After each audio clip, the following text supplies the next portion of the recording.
Quando se misturam as estratégias de conservação com os interesses pescatórios, uma foca nada nas vagas atlânticas ao largo da cidade do Cabo. Para conservar a vida marinha em redor da linha costeira da cidade, foi criada aqui, em 2004, uma das 23 áreas marinhas protegidas AMP, da África do Sul. Na África Austral existem algumas das águas mais ricas do mundo. Mas o debate azeda quando se misturam as estratégias de conservação com os interesses pescatórios. Na costa ocidental da cidade do Cabo, junto de Dungeons, um ponto de grande rebentação propício para o surf, existe uma ilha baixa e plana que as focas conquistaram. A luz solar cintila nas bolhas de ar presas no seu pelo e, quando dão cambalhotas e se afastam a grande velocidade, desenham um rastro gasoso atrás de si.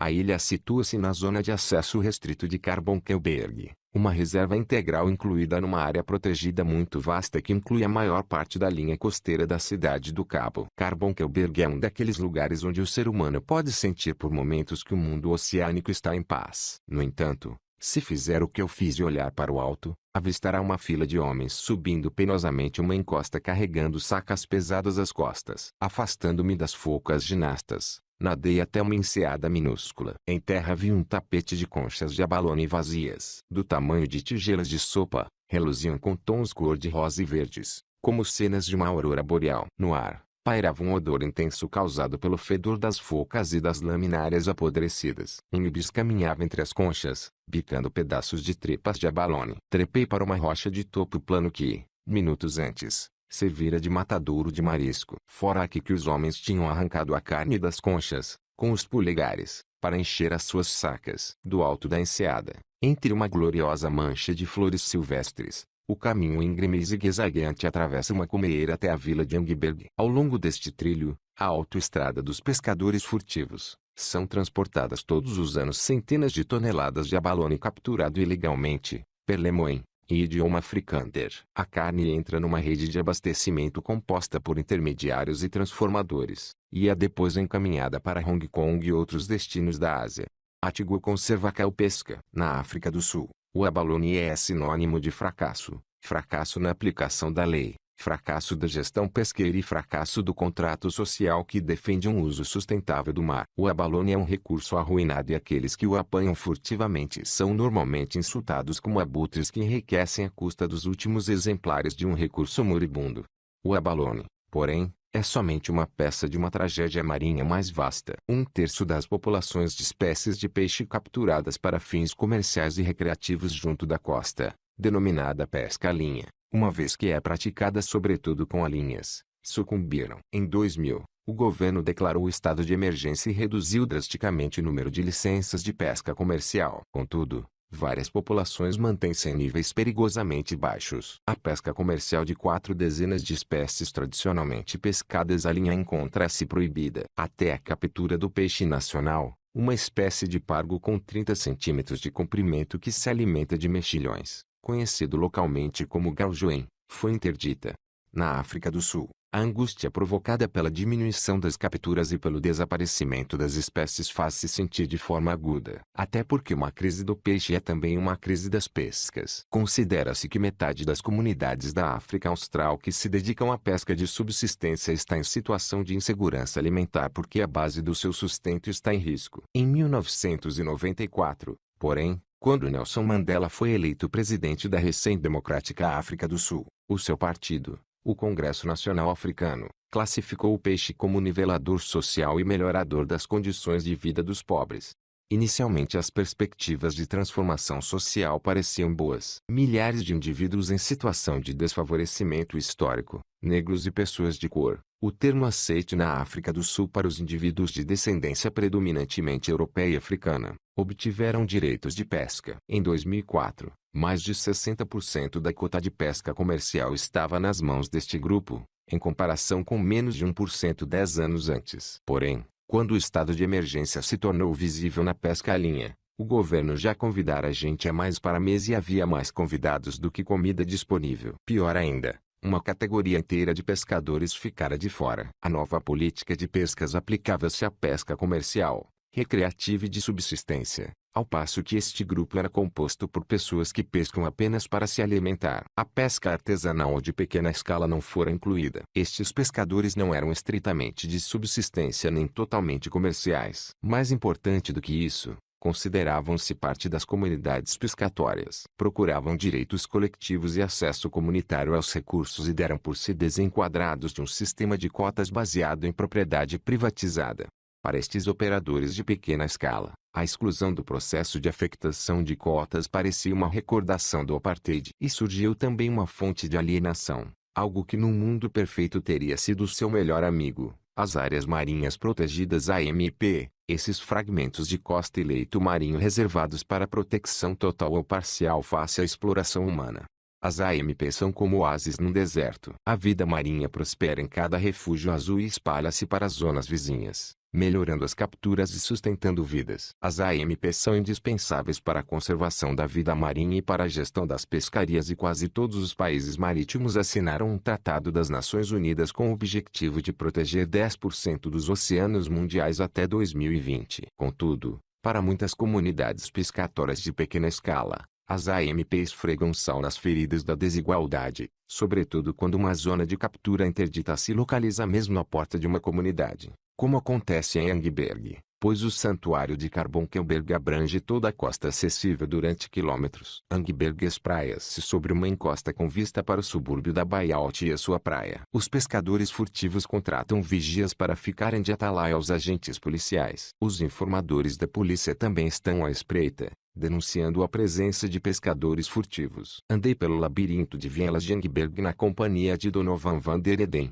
um jovem trabalhador, organizador de missões comunitárias e antigo caçador furtivo. Com tranças arrumadas sob uma boina Rastafari, Donovan falou do historial de expropriação da comunidade. Há muita raiva, contou. A comunidade lembra-se dos benefícios que a indústria pesqueira branca retirou e questiona quem foram afinal os pescadores furtivos. Já que estiveram antes e estragaram tudo. Agora, quando reivindicamos a nossa costa, culpam-nos porque esgotamos os recursos. Mas durante quantos anos fizeram a mesma coisa? Foi por isso que me tornei pescador furtivo. Foi a minha afirmação face à injustiça. A comunidade sente-se traída porque o governo afastou os pescadores de boa fé. Todos agarraram a oportunidade. Alguns desistiram das suas profissões para se dedicarem à pesca. E agora que agarraram, não querem largá-la, disse Donovan. Paramos junto de uma pequena mercearia. Henry Adams, um homem de 56 anos de tez morena e tatuagens nos antebraços, veio conversar. Há 17 anos que pesca em África, mas não pode viver da pesca na sua terra natal com as suas licenças legais de pesca recreativa. Atribuíram cotas a indivíduos que não conhecem o mar, diz. Por isso, agora tenho de pescar furtivamente. As cotas tornaram-me legal. Henry captura lagostins, ou creve, rema quilômetros durante a noite para os pescar com pequenas redes cônicas. Se a polícia aparecer, ele esconde-se no bambu laminares com caules semelhantes a bastões de basebol, onde os barcos maiores não conseguem segui-lo. Já foi apanhado e acionado judicialmente 4 vezes. Não faz diferença, afirma. Vou pescar até o dia em que morrer, independentemente das licenças. Algumas ruas adiante, encontramos um elegante semi-rígido cinzento. O proprietário saiu de casa e disse que não falaria conosco. Para ser um caçador furtivo bem-sucedido, disse-nos, há que agir como um rato, suave e silenciosamente. Depois passou 20 minutos a denunciar a política de pescas do governo. Quando o ANC chegou ao poder, pensei que iriam retirar as grandes cotas dos brancos, dividi-las em partes pequenas e dar uma parte a cada família de pescadores, comentou. Mas eles distribuíram-nas aleatoriamente. Quem não gritasse suficientemente alto, não recebia uma cota. As comunidades pescatórias dividiram-se em facções, famílias de pescadores estabelecidas de um lado, oportunistas do outro. Fui dividir para reinar, disse Donovan, ele próprio pertencente a uma família de 4 gerações de pescadores. O governo promoveu a abordagem individualista e isso prejudicou os recursos e as comunidades. Se os pescadores tradicionais tivessem sido ouvidos, poderiam ter trabalhado com o governo para definir regras para safras sustentáveis. Em vez disso, Foram intimidados e afastados e agora não têm sentimentos de posse. Aquela AMP nas traseiras das suas casas não é sua, é do Estado. A mudança avizinha-se. As comunidades começaram a defender que as áreas fechadas infringem o seu direito constitucional de acesso aos alimentos. Esse argumento ganhou força legal e política e as pressões têm vindo a aumentar no sentido de redefinir algumas AMP e de abrir a pesca às zonas da reserva integral. Os cientistas imploram aos governos para que não o façam. Argumentam que, se liberalizarem uma AMP, o resto desabará. 50 anos de ganhos para as pescas e para a conservação seriam eliminados em poucos meses. O protótipo de uma prancha de surf eletromagnética dissuasora de tubarões é testado numa AMP junto de Durban. O dispositivo pode ajudar a gerir os encontros indesejados entre surfistas e tubarões. O velho adágio assegura que dar um peixe a um homem é alimentá-lo por um dia. Ensiná-lo a pescar é alimentá-lo para toda a vida. Hoje em dia, um biólogo especializado em gestão de recursos pesqueiros acrescentaria, mas só se preservarmos os reprodutores. Bruce Mann, cientista marinho cuja investigação contribuiu para a criação da maior área marinha protegida da África do Sul, Pondoland, na região oriental do Cabo, explicou como as zonas protegidas desempenham esse papel.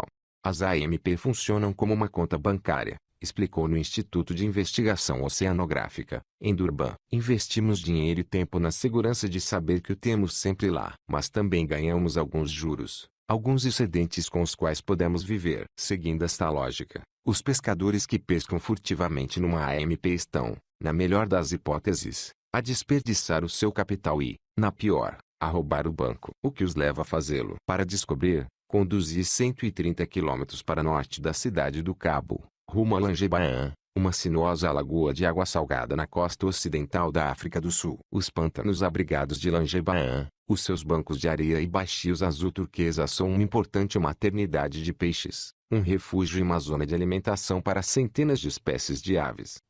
Tio Billy Smith levou-me a pescar tainhas sul-africanas. Essa espécie é pescada com rede desde o século XVII. Billy pescou ao longo de toda a sua vida. Um pequeno motor fez deslocar o pesado bote de Billy pela lagoa até um local abrigado onde lançou a rede. O dia apresentava-se calmo e ele não se manifestou confiante quanto ao volume da captura. Gosta de pescar quando há ventos superiores a 35 nós, condições que mantêm os barcos recreativos fora da água e agitam o fundo do mar, proporcionando alimento aos peixes. Cerca de meia hora depois, puxou a rede. Capturara 3 pequenas tainhas. Os corvos marinhos ficaram com outras 2. Foi assim a pescaria. Passeamos pela lagoa e Billy disse o nome de cada pedra. Baía e rede de recifes por onde passamos. Eu ouvira dizer que os habitantes de Langebaan conseguiam navegar na sua lagoa de olhos vendados. Mas este mundo mudou completamente. Langebaan transformou-se numa estância turística e o mar num parque de recreio para os ricos. Já não é o local de trabalho dos pobres.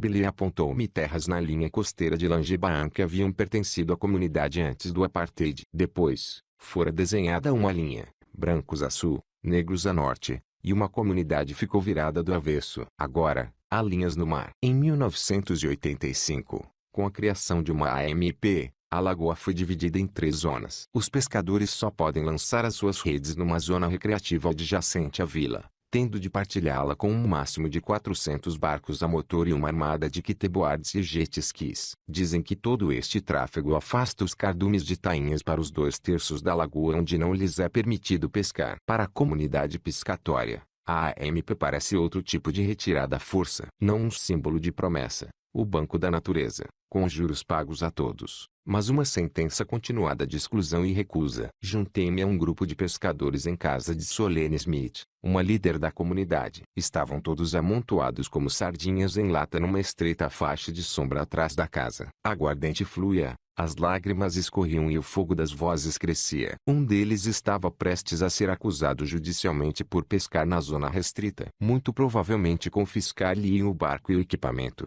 Mas isso não impediria os pescadores de transgredir para capturarem tainhas. Recusavam-se a aceitar a legitimidade das divisões de zona e contestavam as avaliações das populações de peixe feitas pelo governo. Na sua opinião, não estavam a roubar o banco, mas a exercer os seus direitos, não apenas como clientes, mas também como sócios fundadores. Perguntei se as autoridades marítimas tinham falado com eles sobre a zona azul ou sobre a melhor forma de gerir a lagoa. Norte.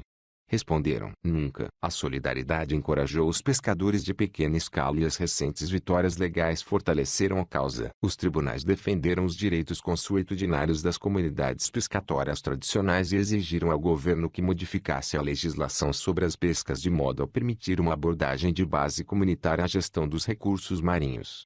Os cientistas mostraram-se consternados com esta evolução. No instante exato em que estamos a tentar atingir metas de conservação e abrir novas zonas protegidas, as AMP existentes são colocadas no cepo, disse Bruce Mann. Ele e outros têm trabalhado numa estratégia de expansão de uma AMP que pretende colocar 15% do total do território marinho do país sob proteção, declarando a interdita a capturas até 2028. Nas condições atuais, porém, é como tentar colocar carris ferroviários com pessoas atrás de nós que os arrancam e os vendem como sucata. Até Venerável Tsitsikama, a primeira reserva marinha do país, criada em 1964, está ameaçada. Fizemos esforços enormes para reduzir o volume de pesca de várias espécies porque sabemos que estamos a pescá-las em excesso, prosseguiu Bruce. E agora, de repente, com a rectificação das participações, estamos novamente a exercer pressão sobre esses recursos. Sim, há pessoas a sofrer,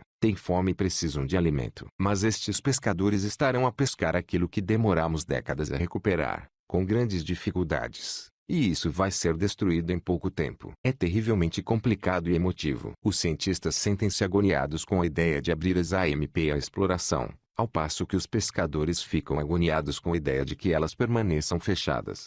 Poderá uma gestão pesqueira cooperativa, numa parceria com as comunidades, alcançar o difícil equilíbrio entre a proteção ambiental e a justiça social? Uma nova política pública de pescas de pequena escala posta em prática pelo governo em 2012 foi anunciada como uma mudança de paradigma nessa direção. Assim, a política dará aos pescadores de pequena escala os direitos comunitários pelos quais eles tanto anseiam, juntamente com acesso preferencial aos recursos. Mas será que isso resolverá o problema do excesso de pescadores e da insuficiência do peixe? Há uma verdade inquestionável, pelo menos para os cientistas. Se não houver proteção hoje, não haverá peixe amanhã. E há muito mais para proteger. 40% dos habitats marinhos e costeiros da África do Sul não estão representados na rede de AMP e ainda não foi criada nenhuma AMP ao largo da costa, no vasto território que tem vindo a ser apelidado de coração e pulmões do oceano. Não podemos dispensar as reservas integrais das AMP, disse Bruce. São nosso último recurso.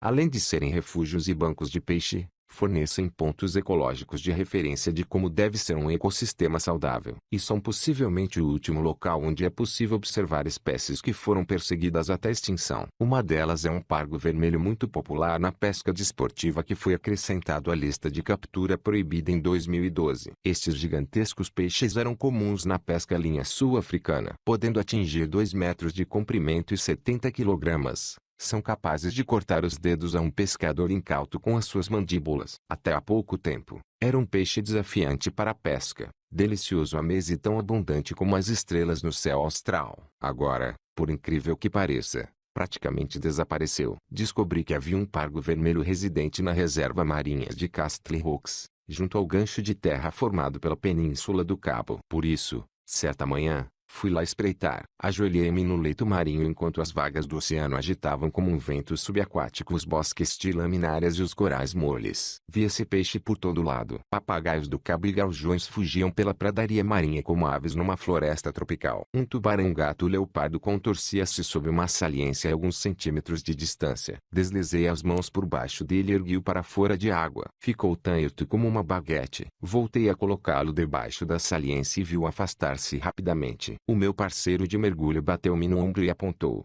Ali vinha o Rupert, agitando as barbatanas por entre a multidão. Os pargos vermelhos são atualmente tão raros que os mergulhadores lhes deram nomes. O Rupert fora baptizado em homenagem ao seu nome científico rupestris. Embora não fosse um dos exemplares com 2 metros de comprimento de tempos idos, continuava a ser um peixe impressionante, com reluzentes flancos cor de bronze e o focinho anguloso de um comboio de alta velocidade. Se as pessoas pudessem ao menos ver isto, pensei. Se os políticos, pescadores e gestores pudessem testemunhar tal abundância, compreenderiam que as AMP são essenciais para o florescimento dos mares. Sozinhas não bastam. Sem políticas justas sobre quem pode pescar, onde e quando, a pesca sustentável é uma ilusão. No entanto, Quando os pescadores aderem à proteção marinha, os decisores políticos honram as tradições. É possível resolver um velho paradoxo: ter peixe e comê-lo. Baleias, golfinhos, aves, focas e tubarões seguem a viagem anual das sardinhas da África do Sul para Nordeste, junto à orla costeira do Índico. A migração é um lembrete da antiga plenitude do oceano e um apelo à ação em prol dos mares ameaçados.